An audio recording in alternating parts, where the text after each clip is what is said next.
Hello students, आज हम फिर हाजिर हैं एक नए वीडियो के साथ। आज हम पढ़ रहे हैं कक्षा 10 क्षितिज भाग 2।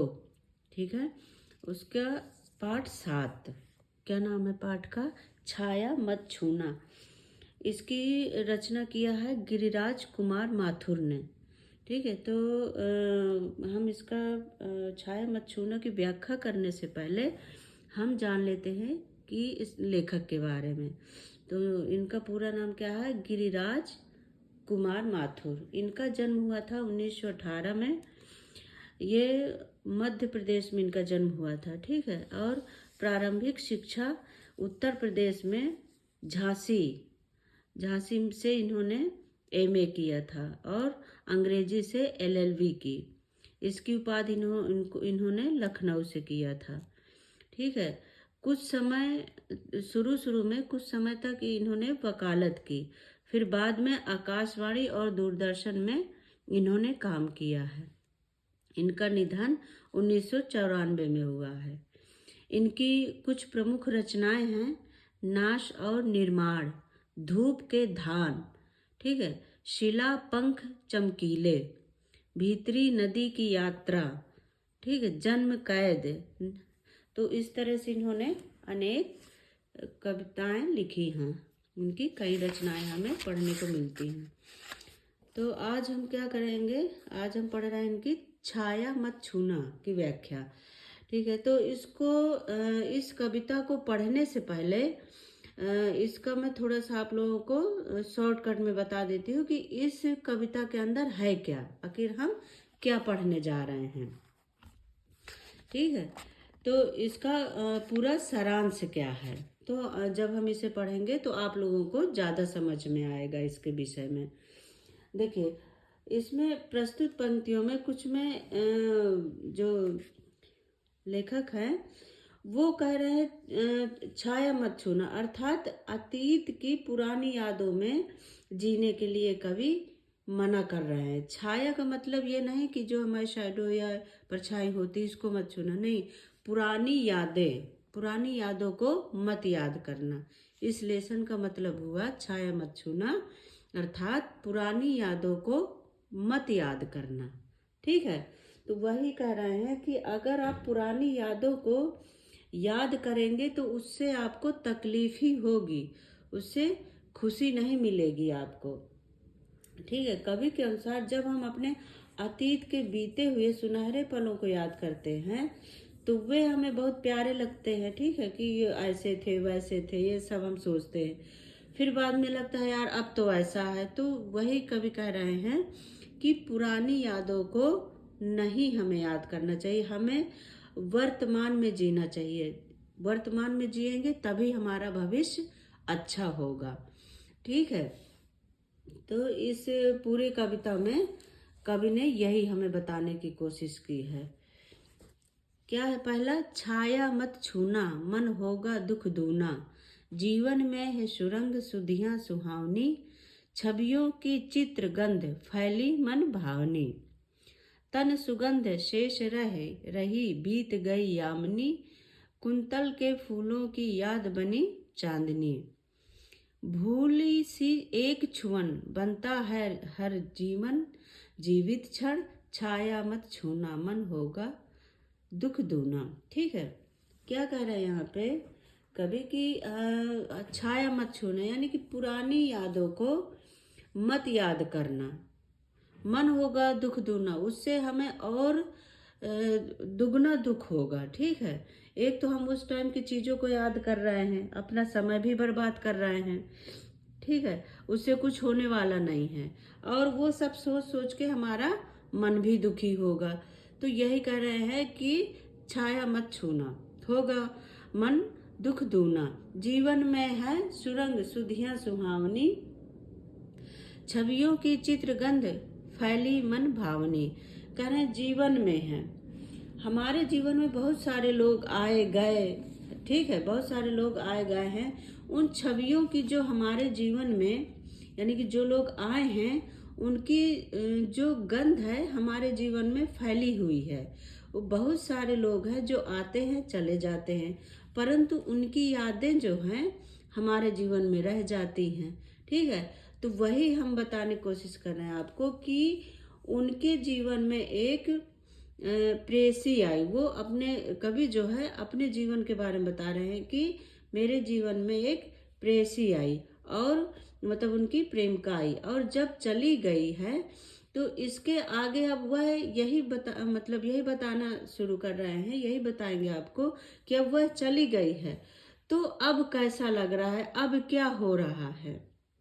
ठीक है, कवि क्या कह रहे हैं कि उनके जीवन में भी एक उनकी प्रेयसी आई थी जो अब नहीं है उनके साथ, अब चली गई है।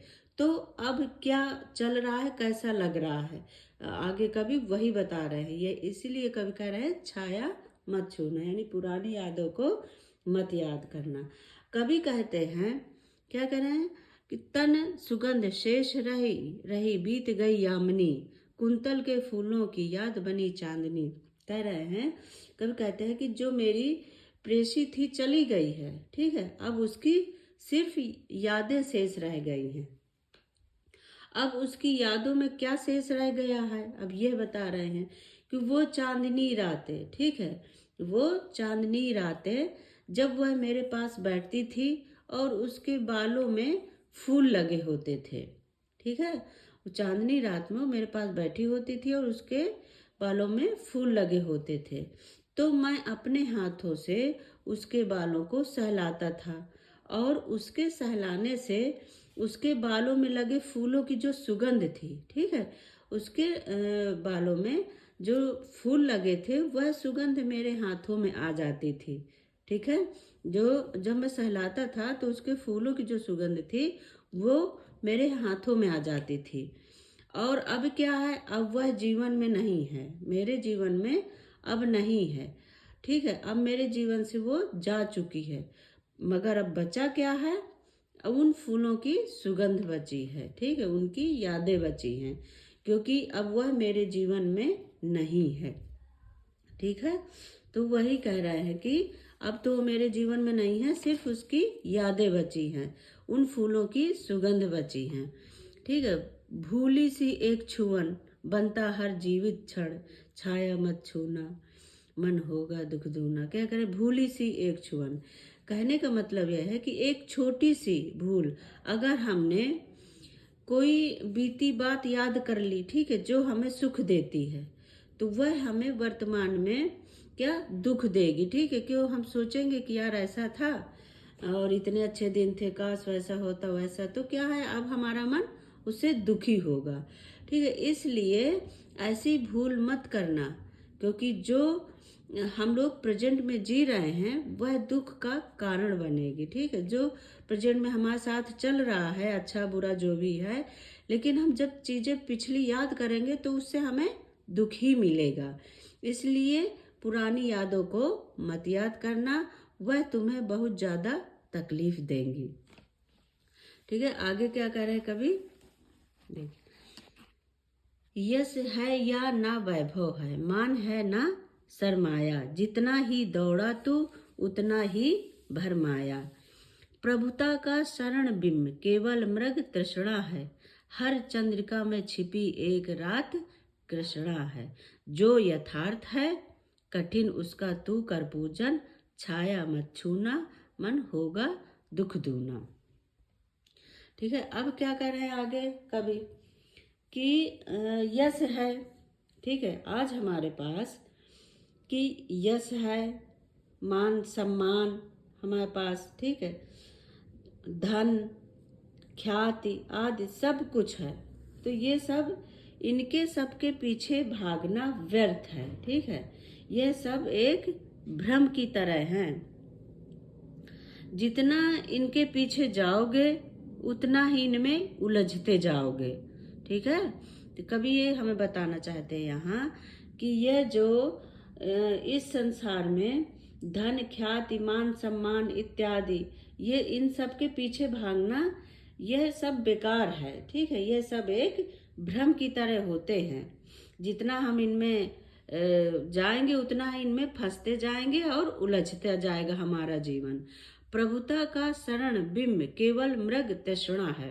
अच्छा, मृग तृष्णा मृग तृष्णा मतलब जितना हमें मिलता है उससे हमारी तृष्णा शांत नहीं होती, उसके आगे और पाने की इच्छा होती है। जैसे यहाँ पे एक चीज हम कह सकते हैं, जैसे कि रेगिस्तान है, रेगिस्तान में दूर दूर तक कहीं पानी दिखाई नहीं देता, तो जब वो रेत चमकती है तो दूर से देखने पे ऐसे लगता है जैसे वहां पानी है, ठीक है।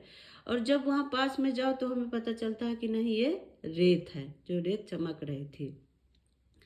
तो वही कह रहे हैं कि जितना इसके पीछे भागोगे तो उससे हमें कुछ नहीं मिलने वाला, उससे हमारी मृग तृष्णा शांत होने वाली नहीं है। कवि का मानना है कि हम अपने जीवन काल में धन, यश, ख्याति इन सब के पीछे भागते रहते हैं और खुद को बड़ा और मशहूर समझते हैं, लेकिन जैसे क्या कह रहे हैं, जैसे हर चंद्रिका में छिपी एक रात कृष्णा, जैसे हर एक चांदनी रात के बाद क्या अमावस्या की काली रात आती है, ठीक है। तो इसी तरह सुख के बाद दुख भी आता है। कभी इन सारी भावनाओं को छाया बताया है इसमें, ठीक है। कह रहे हैं कि जैसे चांदनी रात के बाद अमावस्या की काली रात आती है, उसी तरह यथार्थ कठिन उसका तू कर पूजन, छाया मत छूना मन होगा दुख दूना। उसी तरह सुख के बाद दुख आता है और दुख के बाद सुख आता है, ये चलता रहता है। तो कभी हम इसमें यही संदेश देना चाहते हैं कि इन छायाओं के पीछे भागने में अपना समय व्यर्थ करने से अच्छा है हम वास्तविक जीवन की कठोर सच्चाइयों का सामना डटकर करें, ठीक है। यदि हम वास्तविक जीवन की कठिनाइयों से रूबरू होकर चलेंगे, उनके साथ कदम मिलाकर चलेंगे, तो क्या होगा कि हम इन छायाओं के दूर चले जाने से दुख का सामना नहीं करना पड़ेगा, हम उनका सामना साथ के साथ करते जाएंगे, ठीक है। अगर हम धन, वैभव, सुख, समृद्धि इत्यादि के पीछे भागते रहे तो इनके चले जाने से हमारा दुख और बढ़ जाएगा, ठीक है। आगे क्या कह रहे हैं देखिए, दुविधा हत साहस है, दिखता है पंथ नहीं, देह सुखी हो पर मन के दुख का अंत नहीं। दुख है ना चांद खिला शरद रात आने पर, क्या हुआ जो खिला फूल रस बसंत जाने पर। जो ना मिला भूल उसे कर तू भविष्यवरण, छाया मत छूना मन होगा दुख दूना, ठीक है। इसमें क्या कह रहे हैं कवि, दुविधा हत साहस है, ठीक है। दुविधा हत साहस है कि जो दुविधा है तुम्हारे जीवन में, हमें कभी इसमें ये संदेश दे रहे हैं कि इस युग में मनुष्य अपने कर्म पथ पर चलते चलते जब रास्ता भटक जाता है तो उसे जब आगे का रास्ता नहीं दिखाई देता तो अपना साहस खो बैठता है, ठीक है। वो अपना साहस खो बैठता है। तो कभी का यही मानना है कि इंसान को कितनी भी सुख सुविधा मिल जाए वह कभी सुख नहीं रह सकता।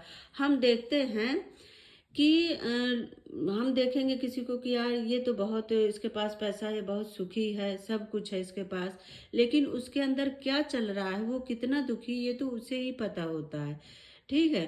तो वही यहाँ कह रहे हैं कि इंसान को कितनी भी सुख सुविधा मिल जाए वह कभी खुश नहीं रह सकता है। अर्थात वो बाहर से तो सुखी दिखता है पर उसका मन किसी न किसी कारण से दुखी हो ही जाता है, ठीक है।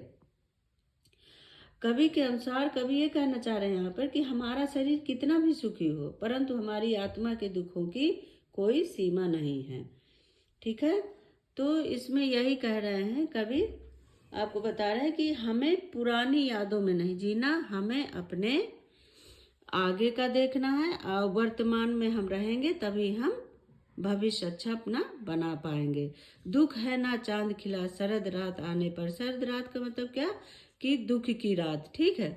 ये दुख की रात जब बीत जाएगी, ठीक है, तो क्या हुआ जो खिला फूल रस बसंत, अगर जब वो बसंत ऋतु आती है और उसमें फूल न खिले उसके बाद ही एक फूल खिल जाए तो उस फूल का क्या मतलब, ठीक है। तो वही कह रहे हैं, जो न मिला भूल उसे कर तू भविष्यवरण, जो नहीं मिला उसे भूल जाओ और अपने भविष्य की तरफ देखो, अपना भविष्य बनाओ। छाया मत छूना, पुरानी यादों में मत रहना, मत उनको याद करना। उससे क्या है कि तुम्हें बहुत ज़्यादा तकलीफ ही देगी। ठीक है, पुरानी यादें तुम्हें बहुत ज़्यादा दुख तकलीफ ही देंगी, उससे कुछ भी मिलने वाला नहीं है। तो आई होप आप लोगों को ये समझ में आया होगा। ठीक है, तो आगे जो कुछ समझ में ना आया आप कमेंट करके ज़रूर पूछें। थैंक यू बच्चों, बाय बाय।